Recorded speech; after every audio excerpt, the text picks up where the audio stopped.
ನಮಸ್ತೆ ಎಲ್ಲರಿಗೂ welcome to competitive Kannadiga.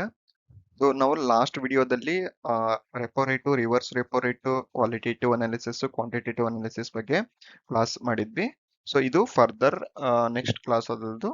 So ಇದರಲ್ಲಿ ನಾನು ಫಸ್ಟ್ ಗೌರ್ಮೆಂಟ್ ಸೆಕ್ಯೂರಿಟೀಸ್ ಅಂದ್ರೆ ಏನು, ಗೌರ್ಮೆಂಟ್ ಸೆಕ್ಯೂರಿಟೀಸ್ ಮತ್ತೆ ಯಾವ್ಯಾವ್ದಿದೆ, ಸೊ ಸೆಂಟ್ರಲ್ ಗೌರ್ಮೆಂಟ್ ಮತ್ತು ಸ್ಟೇಟ್ ಗೌರ್ಮೆಂಟ್ ಯಾವ ಗೌರ್ಮೆಂಟ್ ಸೆಕ್ಯೂರಿಟೀಸ್ ನ ಸೆಲ್ ಮಾಡುತ್ತೆ ಅನ್ನೋದ್ರ ಬಗ್ಗೆ ಹೇಳ್ತೀನಿ. ಸೊ ಅದಾದ್ಮೇಲೆ ಕಂಪ್ಲೀಟ್ ಆಗಿ ಈ ವಿಡಿಯೋ ಮೇನ್ ಫೋಕಸ್ ಆಗಿ ಬಂದ್ಬಿಟ್ಟು ಇನ್ಫ್ಲೇಷನ್ ಬಗ್ಗೆ ಆಗಿರುತ್ತೆ, ಆಯ್ತಾ. So start with the video. See ಇದೆ government securities. So government securities ಅಂತಂದ್ರೆ ಏನು, ಇವಾಗ ಗೌರ್ಮೆಂಟ್ ಸೆಂಟ್ರಲ್ ಗೌರ್ಮೆಂಟ್ ಮತ್ತೆ ಸ್ಟೇಟ್ ಗೌರ್ಮೆಂಟ್ ಇರುತ್ತಲ್ಲ. ಸೊ ಈ ಗೌರ್ಮೆಂಟ್ಸ್ಗಳು ತಮಗೆ ಅಮೌಂಟ್ ಬೇಕಾಗಿರುತ್ತೆ. ಸೊ ಮಾರ್ಕೆಟ್ ಇಂದ ಅಮೌಂಟು ಸೆಂಟ್ರಲ್ ಗೌರ್ಮೆಂಟ್ ಮಾರ್ಕೆಟ್ ಇಂದ ಅಮೌಂಟ್ ತಗೊಳುತ್ತೆ. ಸೊ ಸ್ಟೇಟ್ ಗೌರ್ಮೆಂಟ್ ಕೂಡ ಮಾರ್ಕೆಟ್ ಇಂದ ಅಮೌಂಟ್ ಯಾವ ತರ ತಗೊಳುತ್ತೆ ಅನ್ನೋದು. ಸೊ ಇವಾಗ ಏನಾದ್ರು ನಾವು ಒಂದು ಪ್ರಾಡಕ್ಟ್ ನಮ್ಗೆ ಏನಾದ್ರು ಅರ್ನಿಂಗ್ಸ್ ಬೇಕಂತಂದ್ರೆ ನಾವೇನಾದ್ರೂ ಬಿಸ್ನೆಸ್ ಮಾಡ್ತೀವಿ, ಆಯ್ತಾ. ಸೊ ಬಿಸ್ನೆಸ್ ಮಾಡ್ತೀವಿ, ಸೊ ಬಿಸ್ನೆಸ್ ಇಂದ ನಾವು ಅರ್ನ್ ಮಾಡ್ತೀವಿ, ಆಯ್ತಾ. ಸೊ ಏನಾದ್ರು ಒಂದು ಸೇಲ್ ಮಾಡ್ಬಿಟ್ಟು ಅರ್ನ್ ಮಾಡ್ತೀವಿ. ಸೊ ಅದೇ ತರ ಗೌರ್ಮೆಂಟ್ ಕೂಡ ಸೆಲ್ ಮಾಡುತ್ತೆ. ಸೊ ಏನ್ ಸೇಲ್ ಮಾಡುತ್ತೆ ಅಂತಂದ್ರೆ ಈ ಸೆಕ್ಯೂರಿಟೀಸ್. ಸೊ ಸೆಕ್ಯೂರಿಟೀಸ್ ಅಂತಂದ್ರೆ ಯಾವ ತರ, ಸೊ ಇದು ಪೇಪರ್ಸ್ ಇರುತ್ತೆ. ಸೊ ಪೇಪರ್ಸ್ ಅಂದ್ರೆ ಬಾಂಡ್ ತರ. So return in and official return bonds ಇರುತ್ತೆ ಇದು. ಸೊ ಇವಾಗ ನಾವೇನಾದ್ರೂ ಸಿಟಿಸನ್ಸ್ ನಮ್ಮ ಹತ್ರ ಇನ್ವೆಸ್ಟ್ಮೆಂಟ್ ಗೆ ಅಮೌಂಟ್ ಇದೆ ಅಂತಂದ್ರೆ ನಾವು ಈ ಗೌರ್ಮೆಂಟ್ ಸೆಕ್ಯೂರಿಟೀಸ್ ನಲ್ಲಿ ಕೂಡ ಇನ್ವೆಸ್ಟ್ ಮಾಡಬಹುದು. ಸೊ ಈ government securities is nothing but safe investment, safer investment. So ಇವಾಗ ನಾವು ಶೇರ್ ಮಾರ್ಕೆಟ್ ಅಲ್ಲಿ ಅಥವಾ ಶೇರ್ ಮಾರ್ಕೆಟ್ ಮ್ಯೂಚುವಲ್ ಫಂಡ್ಸ್ ಅಲ್ಲಿ ಇನ್ವೆಸ್ಟ್ ಮಾಡ್ತೀವಲ್ಲ, ಸೊ ಅದೇ ತರ ಇದನ್ನು ಕೂಡ ಇನ್ವೆಸ್ಟ್ಮೆಂಟ್ ತರನೇ, ಬಟ್ ಇದು ಅಫಿಷಿಯಲ್ ಅಂದ್ರೆ ರಿಸ್ಕ್ ಫ್ರೀ ಇನ್ವೆಸ್ಟ್ಮೆಂಟ್ ಆಗಿರುತ್ತೆ. So ಅದಕ್ಕೋಸ್ಕರ ಈ ಗೌರ್ಮೆಂಟ್ ಸೆಕ್ಯೂರಿಟೀಸ್ ಏನಂತಾರೆ ಅಂದ್ರೆ risk free guilt edged instruments ಅಂತಾರೆ. ಸೊ ಇಲ್ಲಿ ಅಬ್ಸಲ್ಯೂಟ್ಲಿ ರಿಸ್ಕ್ ಇರೋದಿಲ್ಲ. ನಮ್ಮ ಅಮೌಂಟ್ ಯಾವತ್ತೂ ಕೂಡ ನಮ್ಮ ಅಮೌಂಟ್ ನಮ್ಗೆ ಇದ್ದೇ ಇರುತ್ತೆ, ಅದ್ರ ಮೇಲೆ ಇಂಟ್ರೆಸ್ಟ್ ಬರುತ್ತೆ ನಮ್ಗೆ. ನಮ್ಮ ಮನಿ ಯಾವತ್ತೂ ಲಾಸ್ ಆಗೋದಿಲ್ಲ. ಸೊ ಇದು ಶೇರ್ ಮಾರ್ಕೆಟ್ ಅಲ್ಲಿ ಲಾಸ್ ಆಗುತ್ತಲ್ಲ, ಅಮೌಂಟ್ ಬರುತ್ತೋ ಇಲ್ವೋ ಅನ್ನೋ ಡೌಟ್ ಇರುತ್ತೆ. Whereas in case of the government securities amount safe ಆಗಿರುತ್ತೆ, but interest may be slightly ಹೆಚ್ಚು ಕಮ್ಮಿ ಆಗಿರ್ಬೋದು ಶೇರ್ ಮಾರ್ಕೆಟ್ಗಿಂತ. ಸೊ ಇಂಟ್ರೆಸ್ಟ್ ಕಮ್ಮಿ ಇದ್ರೂ ಕೂಡ ಅಮೌಂಟ್ ಸೇಫ್ ಆಗಿರುತ್ತೆ, ಇನ್ವೆಸ್ಟೆಡ್ ಅಮೌಂಟ್ ಸೇಫ್ ಆಗಿರುತ್ತೆ. ಸೊ ಇದೇ ತರ ಇನ್ವೆಸ್ಟ್ಮೆಂಟ್ ಗೌರ್ಮೆಂಟ್ ಅಲ್ಲಿ ನಾವು ಇನ್ವೆಸ್ಟ್ ಮಾಡ್ಬಿಟ್ಟು ಗೌರ್ಮೆಂಟ್ ಬಾಂಡ್ಸ್ ಸೆಕ್ಯೂರಿಟೀಸ್ ನ ಖರೀದಿ ಮಾಡೋದು ಗೌರ್ಮೆಂಟ್ ಸೆಕ್ಯೂರಿಟೀಸ್ ಅಂತ. ಸೊ ಇನ್ ನೆಕ್ಸ್ಟ್ ನೋಡೋಣ, ನೆಕ್ಸ್ಟ್ ಸ್ಲೈಡ್ಸ್ ಅಲ್ಲಿ ಯಾವ್ಯಾವ್ದು ಗೌರ್ಮೆಂಟ್ ಸೆಕ್ಯೂರಿಟೀಸ್ ಇದೆ ಮತ್ತೆ ಸೆಂಟ್ರಲ್ ಗೌರ್ಮೆಂಟ್ ಸೆಕ್ಯೂರಿಟೀಸ್ ಯಾವ್ದು, ಸ್ಟೇಟ್ ಗೌರ್ಮೆಂಟ್ ಯಾವ ತರ ಸೇಲ್ ಮಾಡ್ತಾರೆ ಅನ್ನೋದು. ಸಿ ಇಲ್ಲಿ ಟೋಟಲಿ ಟೂ ಟೈಪ್ಸ್ ಇದೆ. ಯಾವುದು ಸೆಕ್ಯೂರಿಟೀಸ್ ಅಲ್ಲಿ ಒಂದು ಶಾರ್ಟ್ ಟರ್ಮ್ ಸೆಕ್ಯೂರಿಟೀಸ್ ಮತ್ತೆ ಇನ್ನೊಂದು ಲಾಂಗ್ ಟರ್ಮ್ ಸೆಕ್ಯೂರಿಟೀಸ್ ಅಂತ ಬರುತ್ತೆ. ಶಾರ್ಟ್ ಟರ್ಮ್ ಅಂತ ಬಂದಾಗ ಇಲ್ಲಿ ಲಿಮಿಟ್ ಇರುತ್ತೆ, ಏನು ಮ್ಯಾಚುರಿಟಿ ಲಿಮಿಟ್ ಇರುತ್ತೆ. ಸೊ ಮ್ಯಾಚುರಿಟಿ ಲಿಮಿಟ್ ಎಷ್ಟು ಶಾರ್ಟ್ ಟರ್ಮ್ ಅಲ್ಲಿ ಅಂತ ಅಂದಾಗ ಇಲ್ಲಿ 91 ಡೇಸ್, 112 ಡೇಸ್ ಮತ್ತೆ 364 ಡೇಸ್. ಸೊ ಇದು ವಿದಿನ್ 1 ಇಯರ್ ಅಂತ ಕನ್ಸಿಡರ್ ಮಾಡ್ಬೋದು ನಾವು. So indirectly within 1 year. So ಅದಕ್ಕೆ ಇದು short period of investment, that is short term securities. Okay. So ಈ ಶಾರ್ಟ್ ಟರ್ಮ್ ಸೆಕ್ಯೂರಿಟೀಸ್ ಅಲ್ಲಿ ಯಾವ್ದು ಬರುತ್ತೆ ಅಂತಂದ್ರೆ, ಶಾರ್ಟ್ ಟರ್ಮ್ ಸೆಕ್ಯೂರಿಟೀಸ್ ಅಲ್ಲಿ ಟ್ರೆಜರಿ ಬಾಂಡ್ಸ್ ಅಂತ ಬರುತ್ತೆ. Treasury bonds. ಸೊ ಬಾಂಡ್ಸ್ ಅಂತ ಹೇಳಿದ್ನಲ್ಲ ಇವೆಲ್ಲ. ಸೊ ಶಾರ್ಟ್ ಟರ್ಮ್ ಅಲ್ಲಿ ಟ್ರೆಜರಿ ಬಾಂಡ್ಸ್ ಬಂದ ಬರುತ್ತೆ. So treasury bonds 91 days, 112 days ಮತ್ತೆ 364 ಡೇಸ್ ಮೆಚುರಿಟಿ ಪೀರಿಯಡ್ ಇರುತ್ತೆ. ಸೊ ಇದು ಎಕ್ಸಾಮ್ಸ್ ಅಲ್ಲಿ ಹಲವಾರು ಮೇನ್ಸ್ ಎಕ್ಸಾಮ್ಸ್ ಗಳಲ್ಲಿ ಕೇಳಿದ್ದಾರೆ ಇದು. ಓಕೆ, ಇಂಟರ್ವ್ಯೂಸ್ ಗಳಲ್ಲಿ ಕೇಳಿದ್ದಾರೆ ಈ ಕ್ವಶನ್ಸ್, ಪಾಯಿಂಟ್ ಮಾಡಿ ಇಟ್ಕೊಳ್ಳಿ. ಸೊ ಇವಾಗ ಯಾರು ಈ short term investment short term securities ನ ಸೆಲ್ ಮಾಡ್ಬೋದು ಅಂತಂದ್ರೆ, ಸಿ ಇಲ್ಲಿ ಸೆಂಟ್ರಲ್ ಗೌರ್ಮೆಂಟ್ ಅಷ್ಟು ಇದು ಅಲೌಡ್ ಇದೆ. ಯಾವುದು, only central government can cell short term securities, ಆಯ್ತಾ. ಸೊ ಇಷ್ಟೇ ನಮ್ಗೆ ಎಕ್ಸಾಮ್ಸ್ ಬೇಕಾಗಿರ್ತಕ್ಕಂಥದ್ದು ಇದಿಷ್ಟೇ. ಇದಕ್ಕೂ ಹೊರತಾಗಿ ಎಕ್ಸ್ಟ್ರಾ ಪಾಯಿಂಟ್ಸ್ ಯಾವ್ದು ಎಕ್ಸಾಮ್ ಅಲ್ಲಿ ಕೇಳಲ್ಲ, ಆಯ್ತಾ. ಸೊ ಇನ್ ಡೆಪ್ತ್ ಆಗಿ ರಿಸರ್ಚ್ ಮಾಡ್ತಾ ಹೋದ್ರೆ ಅಲ್ಲಿ ತುಂಬಾ ಪಾಯಿಂಟ್ಸ್ ಬರುತ್ತೆ, ಅದೆಲ್ಲ ಬೇಡ ನಮ್ಗೆ. ಎಕ್ಸಾಮ್ಸ್ ಏನ್ ರಿಲೆವೆಂಟ್ ಇದೆ ಅದಷ್ಟೇ ನೋಡ್ತಾ ಹೋಗೋಣ. ಸೊ ಇದು ಶಾರ್ಟ್ ಟರ್ಮ್ ಆಗಿತ್ತು. ಇನ್ನು ಲಾಂಗ್ ಟರ್ಮ್ ಅಂತ ಬಂದ್ರೆ, ಲಾಂಗ್ ಟರ್ಮ್ ಅಲ್ಲಿ ಎರಡು ಬರುತ್ತೆ. ಒಂದು ಗೌರ್ಮೆಂಟ್ ಬಾಂಡ್ಸ್ ಅಂತ ಡೈರೆಕ್ಟ್ ಆಗಿ ಕರೀತಾರೆ, ಗೌರ್ಮೆಂಟ್ ಬಾಂಡ್ಸ್. ಇನ್ನೊಂದು ಡೇಟೆಡ್ ಸೆಕ್ಯೂರಿಟೀಸ್, ಡೇಟೆಡ್ ಸೆಕ್ಯೂರಿಟಿ, ಆಯ್ತಾ. ಸೊ ಇದು ಗೌರ್ಮೆಂಟ್ ಬಾಂಡ್ಸ್ ಮತ್ತೆ ಡೇಟೆಡ್ ಸೆಕ್ಯೂರಿಟೀಸ್. ಇದ್ರ ಒರಿಜಿನಲ್ ಮೆಚುರಿಟಿ ಎಷ್ಟಿರುತ್ತೆ ಅಂತಂದ್ರೆ ಇಲ್ಲಿ minimum 1 year, minimum 1 year or more than more than 1 year. So ಈ ಪಾಯಿಂಟ್ ನ ನೋಟ್ ಮಾಡ್ಕೊಳ್ಳಿ. ಸೊ ಇಲ್ಲಿ ಹೆಂಗೆ ಶಾರ್ಟ್ ಟರ್ಮ್ ಅಲ್ಲಿ ಬಿಫೋರ್ 1 ಇಯರ್ ಇತ್ತಲ್ಲ ಮೆಚುರಿಟಿ, ಸೊ ಇಲ್ಲಿ ಲಾಂಗ್ ಟರ್ಮ್ ಅಲ್ಲಿ ಅಂದ್ರೆ ಗವರ್ಮೆಂಟ್ ಬಾಂಡ್ಸ್ ರಿಲೇಟೆಡ್ ಸೆಕ್ಯೂರಿಟೀಸ್ ಅಲ್ಲಿ ಮಿನಿಮಮ್ 1 ಇಯರ್ ಇರುತ್ತೆ ಮೆಚುರಿಟಿ ಪೀರಿಯಡ್, ಆಯ್ತಾ. ಸೊ ಒಂದಕ್ಕಿಂತ ಕೆಳಗೆ ಇರೋದಿಲ್ಲ, 1 ಇಯರ್ಗಿಂತ ಮೇಲ್ಪಟ್ಟು ಇನ್ವೆಸ್ಟ್ಮೆಂಟ್ ಗೌರ್ಮೆಂಟ್ ಏನಾದ್ರು ಸೇಲ್ ಮಾಡ್ತಿದ್ರೆ ಸೆಕ್ಯೂರಿಟೀಸ್ ನ, ಸೊ ಅದ್ರ ಮೆಚುರಿಟಿ ಪೀರಿಯಡ್ ಮಿನಿಮಮ್ 1 ಇಯರ್ ಇರುತ್ತೆ, ಅದಕ್ಕಿಂತ ಹೆಚ್ಚು ಇರ್ಬೋದು. ಸೊ ಈ ಗೌರ್ಮೆಂಟ್ ಸೆಕ್ಯೂರಿಟೀಸ್ ಲಾಂಗ್ ಟರ್ಮ್ ಯಾವ್ದು ಸೇಲ್ ಮಾಡ್ಬೋದು ಅಂತಂದ್ರೆ, ಸಿ ಇಲ್ಲಿ ಲಾಂಗ್ ಟರ್ಮ್ ಬಾಂಡ್ಸ್, ಸಿ ಇಲ್ಲಿ both central as well as state government. So ಇಲ್ಲಿ ಸ್ಟೇಟ್ ಗೌರ್ಮೆಂಟ್ ಇನ್ ಪರ್ಟಿಕ್ಯುಲರ್ ಆಗಿ ಸ್ಟೇಟ್ ಗೌರ್ಮೆಂಟ್ ಅಲೋ ಇರೋದು ಓನ್ಲಿ ಲಾಂಗ್ ಟರ್ಮ್ ಸೆಕ್ಯೂರಿಟೀಸ್ ಮೇಲೆ ಸೆಲ್ ಮಾಡಕ್ಕೆ. ಇದನ್ನ ನಾವು ಇಂಡೈರೆಕ್ಟ್ ಆಗಿ ಏನಂತೀವಿ ಅಂದ್ರೆ SDL ಅಂತಾರೆ, state development loans, state development loans ಅಂತ ಬರ್ತಾರೆ. ಸೊ ಇದು ಫುಲ್ ಫಾರ್ಮ್ ನೆನ್ಪಿಟ್ಕೊಳ್ಳಿ, ಎಕ್ಸಾಮ್ಸ್ ಕೇಳ್ತಾರೆ. ಸೊ ಇಲ್ಲಿ 2 ಟೈಪ್ಸ್ ಬರುತ್ತೆ, ಶಾರ್ಟ್ ಟರ್ಮ್ ಮತ್ತೆ ಲಾಂಗ್ ಟರ್ಮ್. ಶಾರ್ಟ್ ಟರ್ಮ್ ಅಂತ ಬಂದಾಗ ಮೈಂಡ್ ಅಲ್ಲಿ ಸೆಂಟ್ರಲ್ ಗೌರ್ಮೆಂಟ್ ಅಂತ ಇರ್ಲಿ, ಲಾಂಗ್ ಟರ್ಮ್ ಅಂತ ಬಂದಾಗ ಮೈಂಡ್ ಅಲ್ಲಿ ಸ್ಟೇಟ್ ಗೌರ್ಮೆಂಟ್ ಅಂತ ಇರ್ಲಿ, ಆಯ್ತಾ. ಸೊ ಇಲ್ಲಿ ಸೆಂಟ್ರಲ್ ಗೌರ್ಮೆಂಟ್ ಇಲ್ಲಿ ಅಂದ್ರೆ ಎಕ್ಸ್ಪ್ರೆಸಿವ್ಲಿ ಹೇಳ್ಬೇಕಂತಂದ್ರೆ ನಾವು ಇಲ್ಲಿ central government short term as well as long term ಎರಡು ಸೆಲ್ ಮಾಡಬಹುದು. Whereas state government only they are obliged to sell only long term securities, ಆಯ್ತಾ. ಸೊ ಇದಿಷ್ಟೇ ಆಗಿತ್ತು. ಸೊ ಇದು ಈ securities no risk of default, ಅಂದ್ರೆ ಇಲ್ಲಿ ಡಿಫಾಲ್ಟ್ ಮಾಡ್ತಕ್ಕಂಥ ರಿಸ್ಕ್ ಇರೋದಿಲ್ಲ. ಸೊ ಇದಕ್ಕೆ ಏನಂತಾರೆ, risk free gilt edged instruments ಅಂತಾರೆ. ಇದನ್ನ ನೆನ್ಪಿಟ್ಕೊಳ್ಳಿ ಲೈನ್, ಆಯ್ತಾ. ಸೊ ಎಕ್ಸಾಮ್ ಅಲ್ಲಿ ಡೈರೆಕ್ಟ್ ಆಗಿ ಕೇಳಬಹುದು, which among these are risk free gilt edged instruments ಅಂತ ಇರ್ಬೋದು. ಸೊ ಇದರಲ್ಲಿ ಕೊಟ್ಟಿರ್ಬೋದು ಅವರು ಯಾವುದು ಗವರ್ಮೆಂಟ್ ಸೆಕ್ಯೂರಿಟೀಸ್ ಕೊಟ್ಟಿರ್ಬೋದು, ಆಮೇಲೆ ಬೇರೆ ಬೇರೆ ಶೇರ್ ಮಾರ್ಕೆಟ್ ಕೊಟ್ಟಿರ್ಬೋದು, ಅಥವಾ ಮ್ಯೂಚುವಲ್ ಫಂಡ್ಸ್ ಕೊಟ್ಟಿರ್ಬೋದು. ಸೊ ಇದರಲ್ಲಿ ಆನ್ಸರ್ ಯಾವ್ದಾಗುತ್ತೆ ಅಂತಂದ್ರೆ government securities risk free gilt edged instruments ಆಗಿರುತ್ತೆ.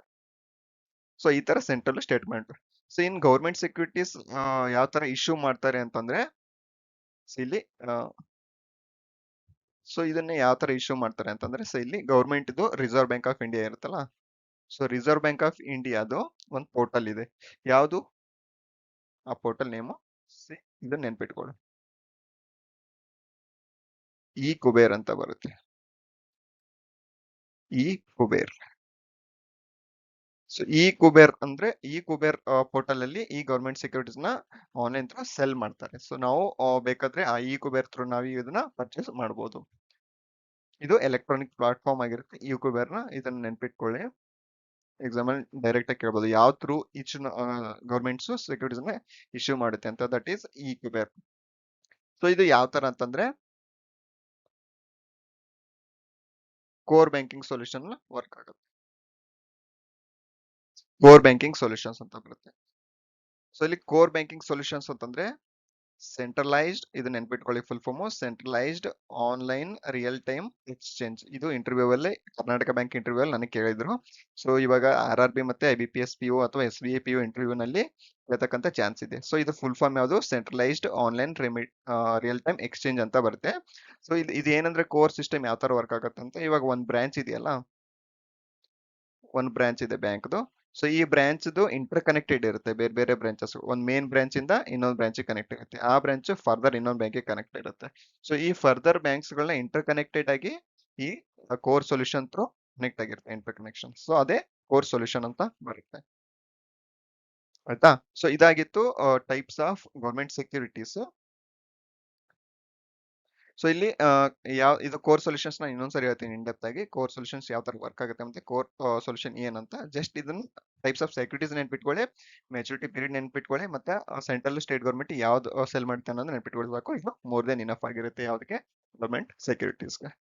ಸೊ ಇದಾದ ತಕ್ಷಣ ನಾವು ನೆಕ್ಸ್ಟ್ ಡೈರೆಕ್ಟ್ ಆಗಿ ಮೇನ್ ಇವತ್ತಿನ ವಿಡಿಯೋದಲ್ಲಿ, ದಟ್ ಈಸ್ ಇನ್ಫ್ಲೇಷನ್. ಇನ್ಫ್ಲೇಷನ್ಗೆ ಹೋಗೋಣ. ಇನ್ಫ್ಲೇಷನ್ ಅಂದ್ರೆ ಏನು? ಸೊ ಡೆಫಿನಿಷನ್ ನೋಡ್ತಾ ಹೋದ್ರೆ, inflation refers to a general increase in price of goods and services. Nothing but, so ಇವಾಗ ಮಾರ್ಕೆಟ್ ಅಲ್ಲಿ, ಸಡನ್ ಆಗಿ ಇನ್ಕ್ರೀಸ್ ಇನ್ ಪ್ರೈಸಸ್ ಆಗುತ್ತೆ.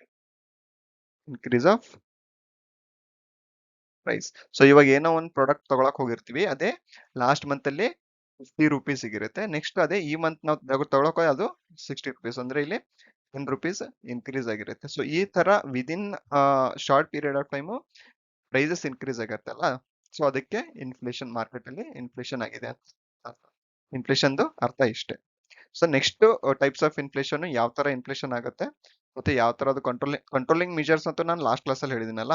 So reverse repo rate, so ಇದೆಲ್ಲ ಬ್ಯಾಂಕ್ ರೇಟು, ಇದೆಲ್ಲ ಮಾರ್ಕೆಟ್ ಅಲ್ಲಿ ಇನ್ಫ್ಲೇಷನ್ ನ ಕಂಟ್ರೋಲ್ ಮಾಡಕ್ಕೇನೆ ಮಾಡಿರ್ತಾರೆ. ಸೊ ಯಾರು ಇನ್ನೂ ಆ ವಿಡಿಯೋ ನೋಡಿಲ್ಲ ಅದನ್ನ ನೋಡಿ ಆಮೇಲೆ ಈ ವಿಡಿಯೋ ನೋಡಿದ್ರೆ ನೀಟಾಗಿ ಅರ್ಥ ಆಗುತ್ತೆ ಎರಡು ಟಾಪಿಕ್ಸ್, ಆಯ್ತಾ. So types of inflation next ಲೆಕ್ಸ್ ಅಲ್ಲಿ ನೋಡೋಣ.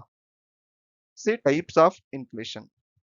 ಸೊ ಇನ್ಫ್ಲೇಷನ್ ಡೆಫಿನಿಷನ್ ನೋಡಾಯ್ತಲ್ಲ. ಸೊ ಇನ್ಫ್ಲೇಷನ್ ಅಂದ್ರೆ ಮಾರ್ಕೆಟ್ ಅಲ್ಲಿ ಪ್ರೈಸ್ ಜಾಸ್ತಿ ಆಗುತ್ತೆ ಪ್ರಾಡಕ್ಟ್ಸ್, ಅದೇ ಯಾವ್ಯಾವ ತರ ಆಗುತ್ತೆ ಮತ್ತೆ ಯಾವ ಟೈಮಲ್ಲಿ ಆಗುತ್ತೆ ಅನ್ನೋದು ಈ ಟೈಪ್ಸ್ ಗಳಲ್ಲಿ ಇರುತ್ತೆ. So first demand pull inflation, ಆಮೇಲೆ ಕಾಸ್ಟ್ ಪುಷ್ ಇನ್ಫ್ಲೇಷನ್, ಡಿಫ್ಲೇಷನ್ ಅಂತ ಬರುತ್ತೆ, ಡಿಸ್ಇನ್ಫ್ಲೇಷನ್ ಅಂತ ಬರುತ್ತೆ, ರಿಫ್ಲೇಷನ್ ಅಂತ ಬರುತ್ತೆ, ರಿಸಿಷನ್ ಕೇಳಿರ್ಬೋದು, ನಾವು ಕರೆಂಟ್ ಅಫೇರ್ಸ್ ಅಲ್ಲಿ ಓದ್ತಿರ್ತೀವಲ್ಲ ರಿಸಿಷನ್. ಸೊ ಅದು ನಾನು ನೆಕ್ಸ್ಟ್ ಸ್ಲೈಡ್ಸ್ ಅಲ್ಲಿ ಇನ್ ಡೆಪ್ತ್ ನೋಡೋಣ. ಆಮೇಲೆ ಫೈನಲಿ ಸ್ಟ್ಯಾಗ್ಫ್ಲೇಷನ್. ಸೊ ಇದ್ರದ್ದು ಈ ಒಂದೊಂದಾಗಿ ನೆಕ್ಸ್ಟ್ ನೋಡ್ತಾ ಹೋಗೋಣ. ಇಲ್ಲಿ ಡಿಮ್ಯಾಂಡ್ ಫುಲ್ ಇನ್ಫ್ಲೇಷನ್ ಅಂತ ಇದೆ. ಸೊ ಇದು ಈ ವರ್ಡ್ ಅಲ್ಲೇ ಇದೆ, ಡಿಮ್ಯಾಂಡ್. ಸೊ ಯಾವಾಗ ಆ ಪ್ರಾಡಕ್ಟ್ ಮಾರ್ಕೆಟ್ ಅಲ್ಲಿ ಪ್ರಾಡಕ್ಟ್ ಮತ್ತೆ ಸರ್ವಿಸಸ್ ಪ್ರೈಸ್ ಡಿಮ್ಯಾಂಡ್ ಇನ್ಕ್ರೀಸ್ ಆಗಿರುತ್ತೆ, ಅಂದ್ರೆ ಡಿಮ್ಯಾಂಡ್ ಹೈ ಇರುತ್ತೆ. ಸೊ ಡಿಮ್ಯಾಂಡ್ ಹೈ ಇದ್ದಾಗ ಜನರಲ್ ಸಿಟಿಸನ್ಸ್ ಅಲ್ಲಿ ಮಾರ್ಕೆಟ್ ಅಲ್ಲಿ ಅಮೌಂಟ್ ಇರೋದಿಲ್ಲ. ಅಂದ್ರೆ ಇಲ್ಲಿ ಏನಂದ್ರೆ ಡೈರೆಕ್ಟ್ ಆಗಿ ನಾವೇನ್ ಹೇಳ್ಬೇಕಂದ್ರೆ demand is greater than supply. So ಅಂದ್ರೆ ಆ, ಇವಾಗ ಏನಾದ್ರು ಪ್ರೊಡಕ್ಷನ್ ಏನಾದ್ರು ಕಮ್ಮಿ ಆಗಿರುತ್ತೆ, ಮಾರ್ಕೆಟ್ ಅಲ್ಲಿ ಇವಾಗ ಜಾಸ್ತಿ ರಿಕ್ವೈರ್ಮೆಂಟ್ ಇದೆ, ಅಂದ್ರೆ ಈ ಒಂದ್ ಪ್ರಾಡಕ್ಟ್, ಯಾವುದೇ ಒಂದು ಪ್ರಾಡಕ್ಟ್ ಆಗಿರ್ಲಿ ಅದ್ರದ್ದು ಬೇಡಿಕೆ ಜಾಸ್ತಿ ಇದೆ, ಬಟ್ ಸಪ್ಲೈ ಏನಾದ್ರೂ ಕಮ್ಮಿ ಇರುತ್ತೆ. ಸಪ್ಲೈ ಕಮ್ಮಿ ಇದ್ದು ಬೇಡಿಕೆ ಜಾಸ್ತಿ ಇದ್ರೆ ಇಲ್ಲಿ ಇನ್ಫ್ಲೇಷನ್ ಆಗುತ್ತೆ. ಸೊ ಈ ಇನ್ಫ್ಲೇಷನ್ಗೆ ಯಾವುದು ಡಿಮ್ಯಾಂಡ್ ಫುಲ್ ಇನ್ಫ್ಲೇಷನ್ ಅಂತಾರೆ. ಸೊ ಡೆಫಿನಿಷನ್ ಬೇಕಾದ್ರೆ it is caused by increasing the demand for goods and services. So this increasing demand may be it is, ಯಾಕೆ ಈ ತರ ಡಿಮ್ಯಾಂಡ್ ಜಾಸ್ತಿ ಆಗಿರುತ್ತೆ ಅಂತಂದ್ರೆ, ಸೊ ಇಲ್ಲಿ ಇಲ್ಲಿ ಒಂದು ಅಂದ್ರೆ ಮಾರ್ಕೆಟ್ ಅಲ್ಲಿ ಸಪ್ಲೈ ಆಫ್ ಮನಿ ಏನಾಗಿರುತ್ತೆ ಅಂತಂದ್ರೆ ಜಾಸ್ತಿ ಆಗಿರುತ್ತೆ. ಏನಂದ್ರೆ ಮಾರ್ಕೆಟ್ ಅಲ್ಲಿ ಮನಿ ಜಾಸ್ತಿ ಆಗಿರುತ್ತೆ, ಅಂದ್ರೆ supply of money in the market is more. So ಇವಾಗ ನಮ್ ಕೈಲಿ ಏನಾದ್ರು ಜಾಸ್ತಿ ಅಮೌಂಟ್ ಏನಾದ್ರು ಇದ್ರೆ ಅದು ತಗೊಳ್ಳೋಣ ಇದು ತಗೊಳ್ಳೋಣ. ಸೊ ನಮ್ಗೆ ಏನಾದ್ರು ಇವಾಗ ಏನಾದ್ರು ಫಾರ್ ಎಕ್ಸಾಂಪಲ್ ಇವಾಗ ಐಫೋನ್ 15 ಇದೆಯಲ್ಲ, ಆಪಲ್ 15 ಇದೆ, ಆಯ್ತಾ. ಸೊ ಈ ಆಪಲ್ 15 ಪ್ರೊಡಕ್ಷನ್ ಏನಾದ್ರು ಪ್ರೊಡಕ್ಷನ್ ಆಗ್ತಾ ಇತ್ತು. ಸೊ ಇದು ಮಾರ್ಕೆಟ್ ಅಲ್ಲಿ ಏನಂದ್ರೆ ಎಲ್ಲರ ಹತ್ರನು ಅಮೌಂಟ್ ಇದೆ. So 2 lakh 1.5 lakh easily accessible. ಆ ತರ ಇದ್ದಾಗ ಎಲ್ರು ಇದನ್ನೇ ಅಫೋರ್ಡ್ ಮಾಡಕ್ ಹೋಗುತ್ತೆ, ಫೀಚರ್ಸ್ ನೋಡ್ಕೊಂಡು ಎಲ್ಲ ಇದು ಮಾಡ್ಕೊಂಡು ಇದನ್ನೇ ಅಫೋರ್ಡ್ ಮಾಡಕ್ ಹೋಗ್ತಾರೆ. ಸೊ ಯಾವಾಗ ಇದನ್ನ ಅಫೋರ್ಡ್ ಮಾಡಕ್ ಎಲ್ಲಾರು ಇದನ್ನೇ ಅಫೋರ್ಡ್ ಮಾಡ್ಬೇಕು ಅಂತ ಅಂತಾರಲ್ಲ, ಸೊ ಅಲ್ಲಿ ಅಫ್ಕೋರ್ಸ್ ಇಲ್ಲಿ ಏನಾಗುತ್ತೆ, ಕ್ವಾಂಟಿಟೀಸ್ ಕಮ್ಮಿ ಆಗ್ತಾ ಹೋಗುತ್ತೆ, ಅಲ್ಲಿ ಪ್ರೊಡಕ್ಷನ್ ಮತ್ತೆ ಡಿಮ್ಯಾಂಡ್ ಜಾಸ್ತಿ ಆಗುತ್ತೆ. ಸೊ ಈ ಡಿಮ್ಯಾಂಡ್ ಜಾಸ್ತಿ ಆದಾಗ ಸೊ ಇಲ್ಲೇನಾಗುತ್ತೆ, ಮಾರ್ಕೆಟ್ ಅಲ್ಲಿ ಅನ್ಸರ್ಟೈನ್ ಆಗುತ್ತೆ. ಸೊ ಈ ಅನ್ಸರ್ಟನಿಟಿಗೆ ಯಾವ್ದು ಅಂತಾರೆ, ಡಿಮ್ಯಾಂಡ್ ಫುಲ್ ಇನ್ಫ್ಲೇಷನ್ ಅಂತಾರೆ. ಸೊ ಡಿಮ್ಯಾಂಡ್ ಫುಲ್ ಇನ್ಫ್ಲೇಷನ್ ಇಷ್ಟೇ. ಸೊ ಇಲ್ಲಿ ಒಂದೇ ನೆನ್ಪಿಟ್ಕೋ, ಡಿಮ್ಯಾಂಡ್ ಸಪ್ಲೈಗಿಂತ ಜಾಸ್ತಿ ಆಗಿರುತ್ತೆ, ಈ ವರ್ಡ್ನ ನೆನ್ಪಿಟ್ಕೋಬೇಕಾಗುತ್ತೆ ಯಾವುದು ಡಿಮ್ಯಾಂಡ್ ಫುಲ್ ಇನ್ಫ್ಲೇಷನ್ ಅಲ್ಲಿ. So next after demand pull inflation ಇನ್ನೊಂದು ಕಾಸ್ಟ್ ಪುಷ್ ಇನ್ಫ್ಲೇಷನ್. ಸೊ ಅಲ್ಲಿ ಡಿಮ್ಯಾಂಡ್ ಆಗಿತ್ತು, ಅಂದ್ರೆ ಪ್ರಾಡಕ್ಟ್ ಡಿಮ್ಯಾಂಡ್ ಜಾಸ್ತಿ ಇತ್ತು ಅಂದ್ರೆ. ಸೊ ಇಲ್ಲೇನಾಗಿರುತ್ತೆ, ಕಾಸ್ಟ್ ಪುಷ್ ಇನ್ಫ್ಲೇಷನ್ ಅಲ್ಲಿ it arises due to increased production cost caused by the. So ಇಲ್ಲಿ ಇನ್ಕ್ರೀಸ್ಡ್ ಪ್ರೊಡಕ್ಷನ್ ಕಾಸ್ಟ್ ಆಗಿರುತ್ತೆ. ಸೊ ಯಾವುದು ಯಾವುದು ಮ್ಯಾನುಫ್ಯಾಕ್ಚರಿಂಗ್ ಅಲ್ಲಿ ಮತ್ತೆ ಇಂಡಸ್ಟ್ರೀಸ್ ಗಳಲ್ಲಿ ಪ್ರೊಡಕ್ಷನ್ ಕಾಸ್ಟ್ ಹೈ ಆಗಿರುತ್ತೆ. ಪ್ರೊಡಕ್ಷನ್ ಕಾಸ್ಟ್ ಹೈ ಆಗಿರೋದಾಗ ಅವಾಗ ಏನಾಗುತ್ತೆ ಅಂತಂದ್ರೆ, ಅಫ್ಕೋರ್ಸ್ ಇವರು ಅಂದ್ರೆ ಅಮೌಂಟ್ ಜಾಸ್ತಿ ಮಾಡ್ತಾರೆ, ಪ್ರೈಸಸ್ ಪ್ರಾಡಕ್ಟ್ ಫೈನಲ್ ಪ್ರಾಡಕ್ಟ್ದು ಅಮೌಂಟ್ ಜಾಸ್ತಿ ಮಾಡ್ತಾರೆ. ಸೊ ಇವಾಗ ಯಾವ ತರ ಏನಂದ್ರೆ ಯಾವ ತರ ಚಾರ್ಜಸ್ ಜಾಸ್ತಿ ಆಗುತ್ತೆ ಅವ್ರಿಗೆ ಅಂತಂದ್ರೆ, for example increase in wages, high wages. So ಒಂದು ಪ್ರಾಡಕ್ಟ್ ನ ಪ್ರಿಪೇರ್ ಮಾಡಕ್ಕೆ ಲೇಬರ್ ಚಾರ್ಜು ಅದೆಲ್ಲ ಕೊಡ್ಬೇಕಾಗತ್ತಲ್ಲ. ಸೊ ಅಲ್ಲಿ ಅದು ಅವ್ರಿಗೆ ಸ್ಯಾಲರಿ ಡಿಮ್ಯಾಂಡ್ ಮಾಡ್ತಿರ್ತಾರೆ ಅವರು. ಅಲ್ಲಿ ಸ್ಯಾಲರಿ ಡಿಮ್ಯಾಂಡ್ ಮಾಡಿದಾಗ ಒಂದು ಕಂಪನಿ ಪ್ರೊಡಕ್ಷನ್ ಇಳಿದಿತ್ತು ಅಂತಂದ್ರೆ ಆ ಕಂಪನಿ ಹೈ ಇನ್ವೆಸ್ಟ್ಮೆಂಟ್ ಮಾಡ್ಬೇಕಾಗಿರುತ್ತೆ. ಸೊ ಅಲ್ಲಿ ಅವ್ರಿಗೆ ಹೈ ಚಾರ್ಜಸ್ ಅಪ್ಲೈ ಆಗುತ್ತೆ. ಸೊ ಅವರೇ ಈ ಮಾರ್ಕೆಟಿಗೆ ಪ್ರಾಡಕ್ಟ್ ಅಂದಾಗ ಅಫ್ಕೋರ್ಸ್ ಅವ್ರನ್ನ ಏನಂದ್ರೆ ಬಿಸ್ನೆಸ್ ಅಂತ ಅವರು ಏನಾದ್ರು ಏನಂದ್ರೆ ಬಿಸ್ನೆಸ್ ಮಾಡಿ ಅವರು ಪ್ರಾಫಿಟ್ ತಗೊಳಕ್ಕೆ ಅಫ್ಕೋರ್ಸ್ ಮಾರ್ಕೆಟ್ ಅಲ್ಲಿ ಅವರು ಕೂಡ ಆ ಪ್ರಾಡಕ್ಟ್ ನ ಜಾಸ್ತಿ ರೇಟ್ ಅಲ್ಲಿ ಮಾರ್ಬೇಕಾಗಿರುತ್ತೆ. ಈ ತರ ಒಂದು ಪ್ರಾಡಕ್ಟ್ ನ ಕಾಸ್ಟ್ ಮಾರ್ಕೆಟ್ ಅಲ್ಲಿ ಜಾಸ್ತಿ ಯಾವ ತರ ಆಗುತ್ತೆ ಅಂತಂದ್ರೆ ಚಾರ್ಜಸ್ ಏನಂದ್ರು ವೇಜಸ್ ಚಾರ್ಜಸ್ ಆಗ್ಲಿ ಅಥವಾ ಪ್ರಾಫಿಟ್ ಮಾರ್ಜಿನ್ ಆಗ್ಲಿ ಅಥವಾ ಏನಾದ್ರು ಇಂಡೈರೆಕ್ಟ್ ಟ್ಯಾಕ್ಸಸ್ ಆಗ್ಲಿ imposition of imposition of taxes ಏನಾದ್ರು ಈ ತರ ಟ್ಯಾಕ್ಸಸ್ ಗಳಾಗ್ಲಿ ಪ್ರೊಡಕ್ಷನ್ ಮೇಲೆ ಗೌರ್ಮೆಂಟ್ ಏನಾದ್ರು ಟ್ಯಾಕ್ಸಸ್ ಹಾಕಿದ್ರೆ ಸೊ ಅವ್ರಿಗೂ ಕೂಡ ಏನಾದ್ರು ಅಮೌಂಟ್ ಪ್ರೊಡಕ್ಷನ್ಗೆ ಜಾಸ್ತಿ ಬೇಕಾಗಿರುತ್ತಲ್ಲ. ಸೊ ಅದಕ್ಕೋಸ್ಕರ ಅದೇ ಅಮೌಂಟ್ ನಮ್ ಥ್ರೂ ತಗೊಳತ್ತಾರೆ, ಜನರಲ್ ಸಿಟಿಸನ್ ಥ್ರೂ ತಗೊಳ್ತಾರೆ ಮಾರ್ಕೆಟ್ ನಿಂದ. ಸೊ ಈ ತರ ಇನ್ಫ್ಲೇಷನ್ಗೆ ಕಾಸ್ಟ್ ಪುಷ್ ಇನ್ಫ್ಲೇಷನ್ ಅಂತಾರೆ. So second type of inflation. C after cost push inflation next deflation ಅಂತ ಬರುತ್ತೆ. ಸೊ ಇದು ಡಿಫ್ಲೇಷನ್. ಸೊ ಇದು ವರ್ಡ್ ಡಿಫ್ರೆಂಟ್ ಆಗಿದೆಯಲ್ಲ. ಸೊ ಇಲ್ಲೇನಿಲ್ಲ, ಡಿಫ್ಲೇಷನ್ ಅಂತಂದ್ರೆ ಇದು ಇನ್ಫ್ಲೇಷನ್ ನಾವ್ ಏನ್ ಮಾಡಿದ್ವಿ ಅಂತಂದ್ರೆ ಡಿಮ್ಯಾಂಡ್ ಕಾಸ್ಟ್ ಪುಷ್ ಆಯ್ತಲ್ಲ. ಸೊ ಇದು ಡಿಫ್ಲೇಷನ್ ಅಲ್ಲಿ ಪ್ರೈಸಸ್ ಕಮ್ಮಿ ಆಗಿರುತ್ತೆ, ಅಂದ್ರೆ ರೇಟ್ಸ್ ಅಥವಾ ಪ್ರೈಸಸ್ ಆಫ್ ಪ್ರಾಡಕ್ಟ್ಸ್ ಲೆಸ್, ಅಂದ್ರೆ ಅಮೌಂಟ್ ಕಮ್ಮಿ ಆಗಿರುತ್ತೆ. ಸೊ ಇವಾಗ ಫಾರ್ ಎಕ್ಸಾಂಪಲ್ ಮೊದಲು ಚೈನಾ ಬಜಾರು ಅದೆಲ್ಲ ಬರ್ತಿತ್ತಲ್ಲ. ಸೊ ಅದೆಲ್ಲ ಅಮೌಂಟ್ ಕಮ್ಮಿ ಇರ್ತಿತ್ತು ಒಂದು ಪ್ರಾಡಕ್ಟ್ಸ್, ಫುಲ್ ರಶ್ ಇರ್ತಿತ್ತು.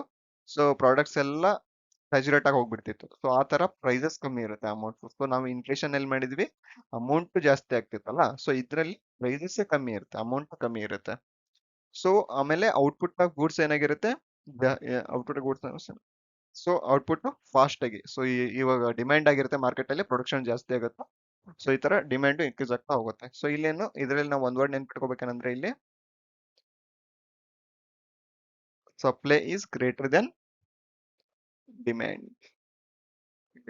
ಸೊ ಅಮೌಂಟ್ ಕಮ್ಮಿ ಇದ್ರೂ ಸಪ್ಲೈ ಜಾಸ್ತಿ ಇರುತ್ತೆ. ಸೊ ಹಂಗಾಗೂ ಇನ್ಫ್ಲೇಷನ್ ಯಾಕೆ ಆಗ್ಬೋದು ಅಂತಂದ್ರೆ ಸಿ ಇಲ್ಲಿ ಏನಾಗುತ್ತೆ ಅಂತಂದ್ರೆ ಮಾರ್ಕೆಟ್ ಅಲ್ಲಿ ಮನಿ ಸಪ್ಲೈ ಏನಾಗಿರುತ್ತೆ ಅಂತಂದ್ರೆ ಇಲ್ಲಿ ಜಾಸ್ತಿ ಆಗಿರುತ್ತೆ. ಸೊ ಅಮೌಂಟ್ ಅಫ್ಕೋರ್ಸ್ ಪೀಪಲ್ ಹತ್ರ ಬಂದಾಗ ಅವರು ಜಾಸ್ತಿ ತಗೋತಾ ಪರ್ಚೇಸ್ ಮಾಡ್ತಾ ಹೋಗ್ತಾರೆ.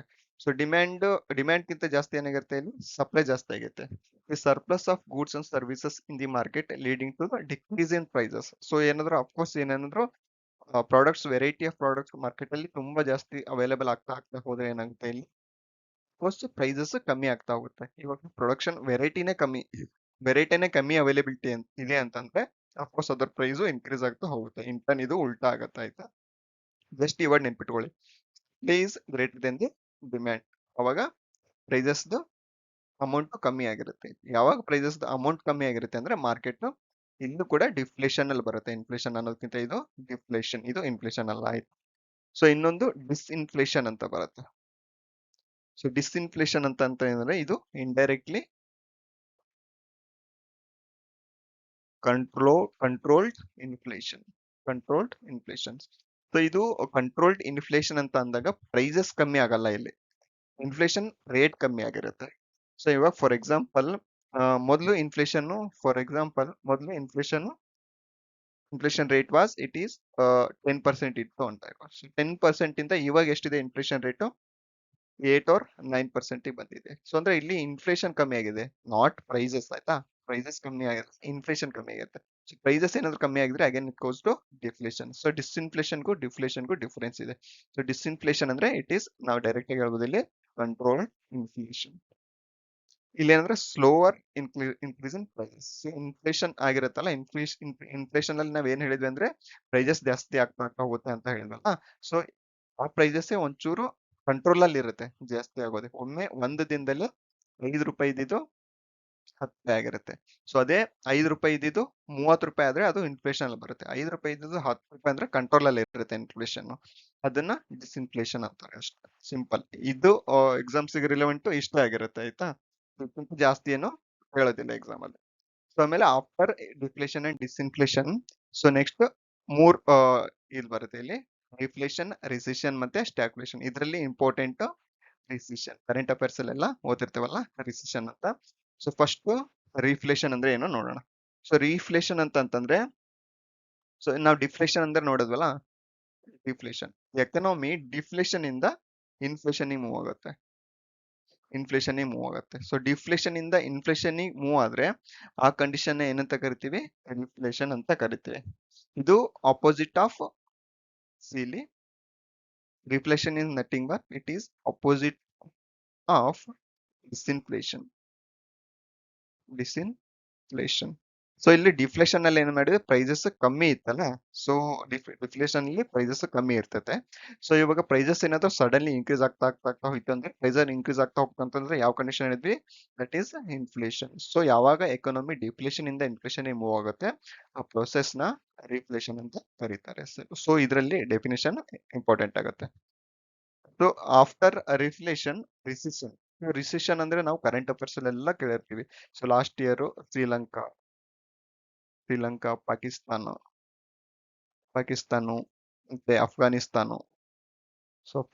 ಸೊ ಈ ಕಂಟ್ರೀಸ್ ಗಳೆಲ್ಲ ರಿಸಿಷನ್ ಅಲ್ಲಿ ಓದಾಡ್ತಿದ್ವು. ಸೊ ಯಾಕೆ ಅವರಲ್ಲಿ ಆ ತರ ಏನಂದ್ರೆ ರಿಸಿಷನ್ ಆಯ್ತು ಅಂತಂದ್ರೆ, ರಿಸಿಷನ್ ಅಂದ್ರೆ when an economy of the, so G D P, ಈ ಎಕಾನಮಿಲಿ, so G D P continuously 2 quarters negative ಅಲ್ಲಿ ಇರುತ್ತೆ, ನೆಗೆಟಿವ್ ಫಾರ್ 2 ಕ್ವಾರ್ಟರ್ಸ್. ಕಂಟಿನ್ಯೂಸ್ಲಿ ಇವಾಗ 6 ಮಂತ್ ಅಂತ ಇಟ್ಕೊಳ್ಳಿ, 6 ಮಂತ್ ಕಂಟಿನ್ಯೂಸ್ ಅವ್ರದ್ದು ಜಿ ಡಿ ಪಿ ನೆಗೆಟಿವ್ ಅಲ್ಲೇ ಇದೆ ಅಂತಂದಾಗ ಏನಾಗುತ್ತೆ, ಅಲ್ಲಿ ಎಕಾನಮಿಲಿ ಅನ್ಸರ್ಟನಿಟಿ ಕ್ರಿಯೇಟ್ ಆಗಿ ಕಂಟ್ರೀಸ್ ರಿಸೆಷನ್ ಗೆ ಹೋಗುತ್ತೆ. ಅಂದ್ರೆ ಅವ್ರ ಹತ್ರ ಫಾರೆಕ್ಸ್ ಇರೋದಿಲ್ಲ, ಫಾರೆಕ್ಸ್ ಕೂಡ ಎಲ್ಲಾನು ಖರ್ಚು ಮಾಡ್ಬಿಟ್ಟು ಮತ್ತೆ ಅವರು ಲೋನ್ ತಗೊಳ್ಳೋ ಲೆವೆಲ್ಗೆ ಹೋಗಿರ್ತಾರೆ. ಸೊ ಅಮೌಂಟೇ ಇರೋದಿಲ್ಲ ಕಂಟ್ರಿನ ನಡ್ಸಕ್ಕೆ. ಸೊ ಎಲ್ಲಾನು ಏನಾದ್ರೆ ಸ್ಯಾಚುರೇಟೆಡ್ ಆಗಿರುತ್ತೆ ಕಂಪ್ಲೀಟ್ ಆಗಿ. ಸೊ ಅಲ್ಲಿ ಏನಾದ್ರೆ ಫುಲ್ 1 ಲೀಟರ್ ಪೆಟ್ರೋಲ್ಗೂ ಕೂಡ, 1 ಲೀಟರ್ ಟೊಮೆಟೊ, 1 kg ಟೊಮೆಟೊ ಕೂಡ ಫುಲ್ ಪ್ರೈಸ್ ಇಲ್ಲಿ 200 ಆಗ್ಲಿ, 300 ಆಗ್ಲಿ, 1 kg ಟೊಮೆಟೊಗೂ 400 ಆಗ್ಲಿ, ಈ ತರ ಏನಂದ್ರೆ ಲಿಮಿಟ್ ಇಲ್ಲದೇನೆ ಪ್ರೈಸಸ್ ಜಾಸ್ತಿ ಆಗ್ತಾ ಹೋಗುತ್ತೆ. ಅದಕ್ಕೆ ಏನಂತಾರೆ, ರಿಸಿಷನ್ ಅಲ್ಲಿ ಎಂಟ್ರಿ ಹೋಗಿದೆ. ಸೊ ರಿಸಿಷನ್ ಅಂದ್ರೆ ಇಷ್ಟ ಆಯ್ತಾ. So after recession, stagflation. Stagflation ಅಂತ ಅಂದ್ರೆ when inflation and recession. So ನಾವಿಲ್ಲಿ ಫಸ್ಟ್ ಇನ್ಫ್ಲೇಷನ್ ನೋಡಿದ್ವಿ, ಆಮೇಲೆ ಇಲ್ಲಿ ರಿಸಿಷನ್ ನೋಡಿದ್ವಲ್ಲ. ಸೊ ಇವೆರಡು ಒಂದು ಎಕಾನಮಿಲಿ ಇನ್ಫ್ಲೇಷನ್ ಇರುತ್ತೆ, ಪ್ಲಸ್ ಕಂಟ್ರಿ ರಿಸೆಷನ್ ಓದಾಡುತ್ತೆ. ಸೊ ಈ ಎರಡು ಅಟ್ ಎ ಟೈಮ್ ಆಕರ್ ಆದ್ರೆ ಇದು ಸ್ಟ್ಯಾಗ್ಫ್ಲೇಷನ್ ಅಂತ ಆಗುತ್ತೆ. ಸ್ಟ್ಯಾಗ್ಫ್ಲೇಷನ್ ಬಂತಂದ್ರೆ ಕಂಟ್ರಿ ಏನಂದ್ರೆ ಡೆವಲಪ್ಮೆಂಟ್ ತುಂಬಾ ಕಮ್ಮಿ ಆಗಿರುತ್ತೆ, ಒಟ್ಟು ಡೆವಲಪ್ಮೆಂಟ್ ಇರೋದಿಲ್ಲ ಅಲ್ಲಿ.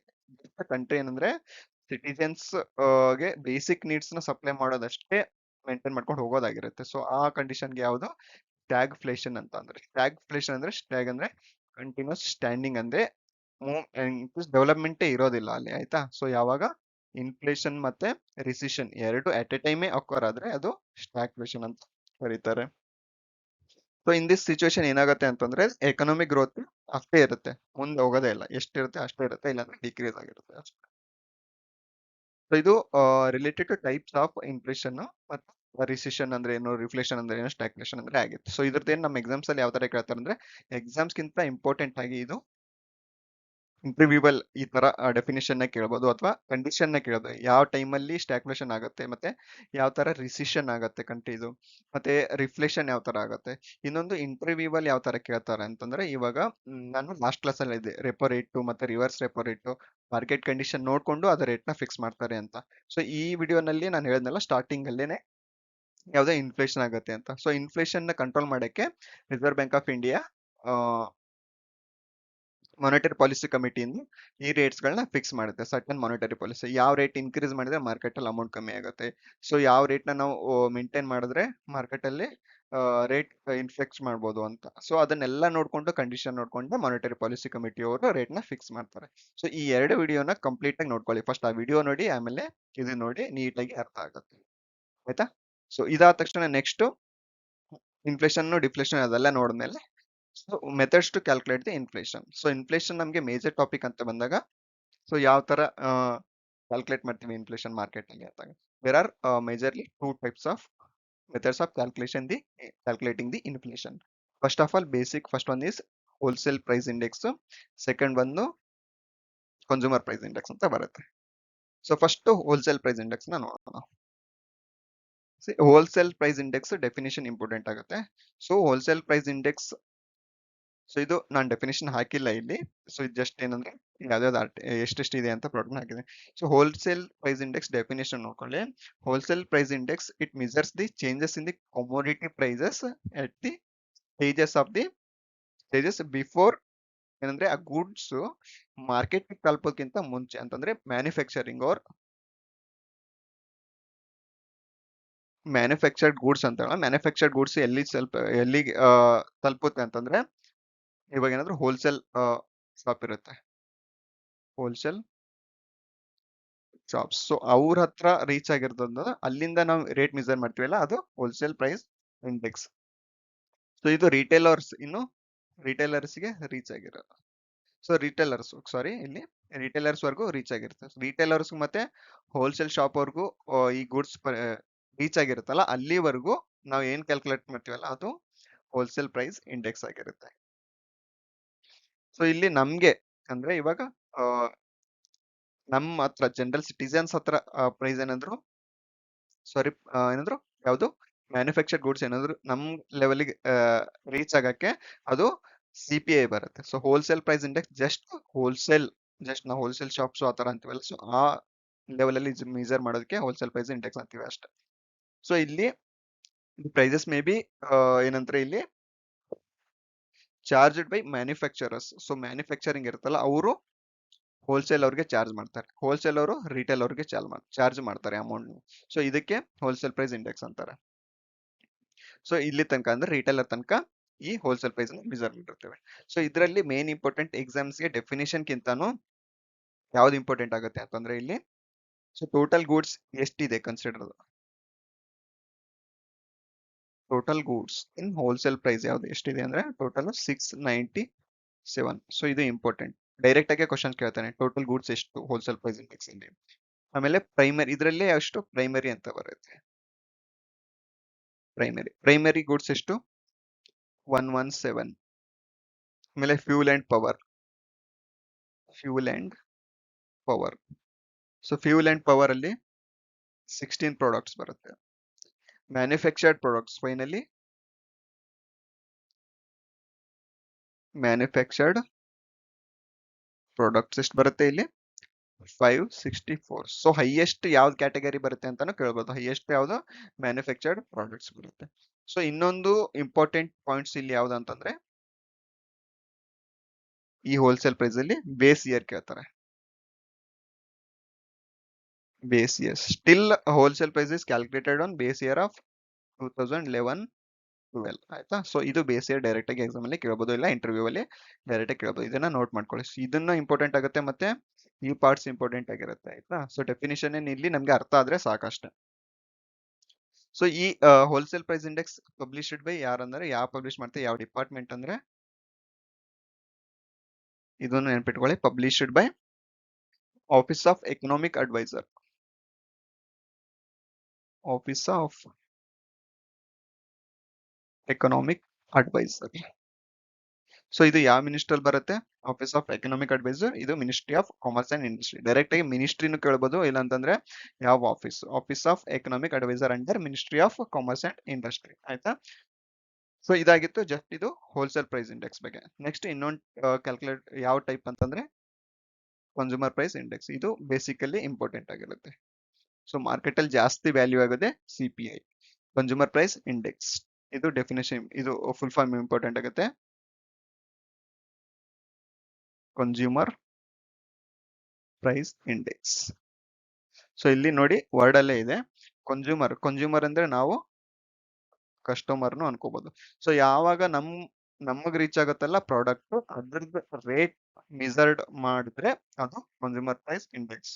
It is measuring the average price of goods and services purchased by domestic consumer. So ಎಲ್ಲಿವರೆಗೂ ರಿಟೇಲ್ ಮತ್ತೆ ಹೋಲ್ಸೇಲರ್ ವರೆಗೂ ರೀಚ್ ಆಗುತ್ತೆ ಅದು ಹೋಲ್ಸೇಲ್ ಪ್ರೈಸ್ ಇಂಡೆಕ್ಸ್ ಆಗುತ್ತೆ. ಯಾವಾಗ ಕಸ್ಟಮರ್ ಕೈಲಿ ಬರುತ್ತೆ ಅದು ಆ ರೇಟ್ ಮೆಜರ್ ಮಾಡಿದ್ರೆ ಅದು ಕನ್ಸ್ಯೂಮರ್ ಪ್ರೈಸ್ ಇಂಡೆಕ್ಸ್ ಆಗುತ್ತೆ. ಸೊ ಇಲ್ಲಿ ನಮ್ಗೆ ಸ್ಟ್ಯಾಟಿಕ್ ಪಾರ್ಟ್ ಇಂಪಾರ್ಟೆಂಟ್ ಆಗೋದ್ರು ಇದರಲ್ಲಿ ಬೇಸ್ ಇಯರ್. ಇದರಲ್ಲಿ ಬೇಸ್ ಇಯರ್ CPI ಇದು 2012. ಇದು ಡೈರೆಕ್ಟ್ ಆಗಿ ಸ್ಟಾರ್ಟಿಂಗ್ ಹೋಗೋದು.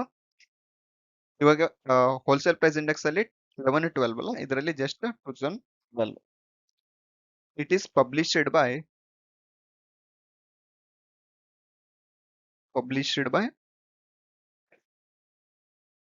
MOSPI, National Statistic Office. National Statistic Office under MOSPI, Ministry of ಇದು MOSPI ಮಿನಿಸ್ಟ್ರಿಯಲ್ಲಿ ನ್ಯಾಷನಲ್ ಸ್ಟ್ಯಾಟಿಸ್ಟಿಕ್ ಆಫೀಸ್ ಅವರು ಇದನ್ನ ರಿಲೀಸ್ ಮಾಡಿರ್ತಾರೆ ಈ CPI ನ. ಇದು MOSPI ಮಂತ್ರ ಯಾವ್ದು ಮಿನಿಸ್ಟ್ರಿ ಯಾವ್ದು? Ministry of statistic and programme implementation ಅಂತ ಬರುತ್ತೆ. ಸೊ ಇದು ಈ ಮಿನಿಸ್ಟ್ರಿಯಲ್ಲಿ ಪಬ್ಲಿಷ್ ಮಾಡ್ತಾರೆ. ಇದರಲ್ಲಿ ಏನ್ ಇಂಪಾರ್ಟೆಂಟ್ ಅಂದ್ರೆ CPI ನಲ್ಲಿ, ಸೊ ಇಲ್ಲಿ ಫಸ್ಟ್ ರೂರಲ್ ಗೂಡ್ಸ್, ಅಲ್ಲಿ ಗೂಡ್ಸ್ ಹೇಳಿದ್ನಲ್ಲ ಟೋಟಲ್ ಯಾವ್ದು ಹೋಲ್ಸೇಲ್ ಪ್ರೈಸ್ ಇಂಡೆಕ್ಸ್, ಇದರಲ್ಲಿ ರೂರಲ್ ಪ್ರೈಸ್ ಇಂಡೆಕ್ಸ್ ಎಷ್ಟು 448, ಅರ್ಬನ್ 460, ಇನ್ನೊಂದು ಇವೆರಡು ಕಂಬೈನ್ಡ್ ಅಂತ ಬರುತ್ತೆ. ಇದು ಫಸ್ಟ್ ಸೆಕೆಂಡ್ ಥರ್ಡ್ ಅರ್ಬನ್ ಮತ್ತೆ ರೂರಲ್ ಕಂಬೈನ್ಡ್ ಬರುತ್ತೆ. Fourth one CPI for industrial workers ಅಂತ ಬರುತ್ತೆ. ಇಂಡಸ್ಟ್ರಿಯಲ್ ವರ್ಕರ್ಸ್ ಫಿಫ್ತ್ ಅಂತ ಇಲ್ಲಿ ಬರೀತೀನಿ. ಫಿಫ್ತ್ ಅಂತೂ CPI for agriculture labours, agri labours. Sixth ಒಂದು CPI for urban non manual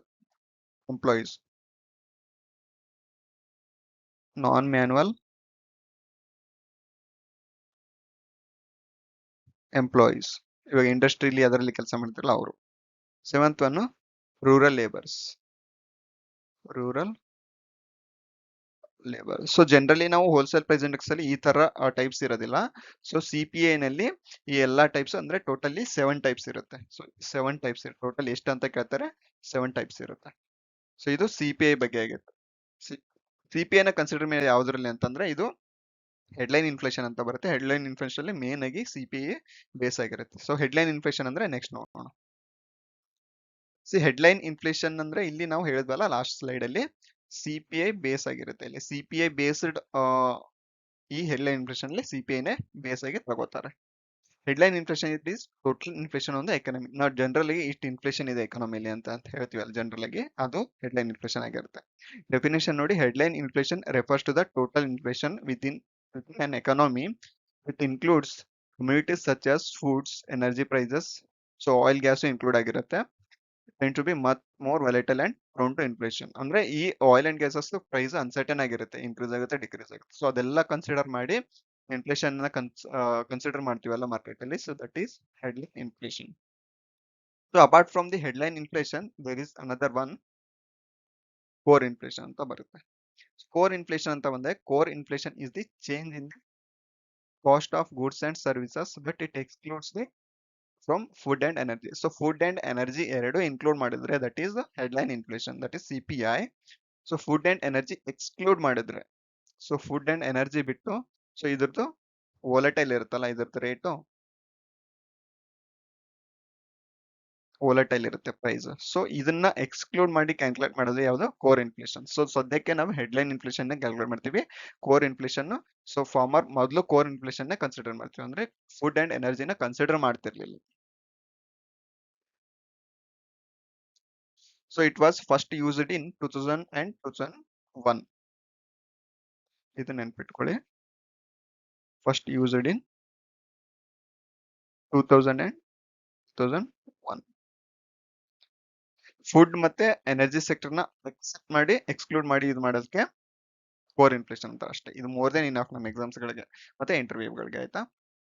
so after this ಇನ್ನೊಂದು ಬಾಟಲ್ ನೆಕ್ ಇನ್ಫ್ಲೇಷನ್ ಅಂತ ಬರುತ್ತೆ. ಸೊ ಬಾಟಲ್ ನೆಕ್ ಇನ್ಫ್ಲೇಷನ್ ಅಂತ ಬಂದ್ರೆ it refers to the point of congestion in a production system where workload exceeds the process capacity causing delays and higher cost. So definition ಎಲ್ಲ ಇದೆಯಲ್ಲ, ಏನು ಈಗ ನೋಡಿ, production system where work loads exceeds process ಕೆಪಾಸಿಟಿಗಿಂತ work load ಜಾಸ್ತಿ ಆಗಿರುತ್ತೆ, ಅದಕ್ಕೆ bottle neck inflation ಅಂತ ಅಂತಾರೆ. ಸೊ ಇದು ಯಾವ ತರ ಅಂತಂದ್ರೆ ಎಕ್ಸಿಸ್ಟ್ ಡಿಮ್ಯಾಂಡ್ ಕ್ರಿಯೇಟ್ ಮಾಡುತ್ತೆ. Excess demand, it creates the excess demands in the economy. Excess demand in economy. Supply ಕಮ್ಮಿ ಇರುತ್ತೆ ಅಲ್ಲಿ, ಅಂದ್ರೆ ಸಪ್ಲೈ ಮ್ಯಾಚ್ ಆಗೋದಿಲ್ಲ, ಡಿಮ್ಯಾಂಡ್ಗೂ ಮತ್ತೆ ಸಪ್ಲೈ ಮ್ಯಾಚ್ ಆಗೋದಿಲ್ಲ. ಸಪ್ಲೈ ಮತ್ತೆ ಡಿಮ್ಯಾಂಡ್ ಮ್ಯಾಚ್ ಆಗೋದಿಲ್ಲ. ಸೊ ಆ ತರ ಇನ್ಫ್ಲೇಷನ್ ಕ್ರಿಯೇಟ್ ಆದ್ರೆ ಯಾವುದು ಇದು ಬಾಟಲ್ ನೆಕ್ ಇನ್ಫ್ಲೇಷನ್ ಅಂತಂತೆ. ಸೊ ಅವಾಗ ಏನಾಗುತ್ತೆ, ಅಫ್ಕೋರ್ಸ್ ಡಿಮ್ಯಾಂಡ್ ಮತ್ತು ಸಪ್ಲೈ ಮ್ಯಾಚ್ ಆಗ್ಲಿಲ್ಲ ಅಂತಂದ್ರೆ ಅಫ್ಕೋರ್ಸ್ ಇಲ್ಲಿ ಪ್ರೈಸಸ್ ಇನ್ಕ್ರೀಸ್ ಆಗುತ್ತೆ. So when prices increases it is called inflation, ಅದು ಬಾಟಲ್ ನೆಕ್ ಇನ್ಫ್ಲೇಷನ್. ಇಲ್ಲಿ ಪ್ರೈಸಸ್ ಯಾವ ತರ ಅಂತಂದ್ರೆ ಸಪ್ಲೈ ಏನಾದ್ರೆ ಡ್ರಾಸ್ಟಿಕಲಿ ಫಾಲ್ ಆಗಿರುತ್ತೆ ಒಮ್ಮೆ, ಡಿಮ್ಯಾಂಡ್ ಅಷ್ಟೇ ಇರುತ್ತೆ. So demand constant, demand same, but ಏನಾಗುತ್ತೆ ಅಂದ್ರೆ ಸಪ್ಲೈ ಡಿಕ್ರೀಸಸ್.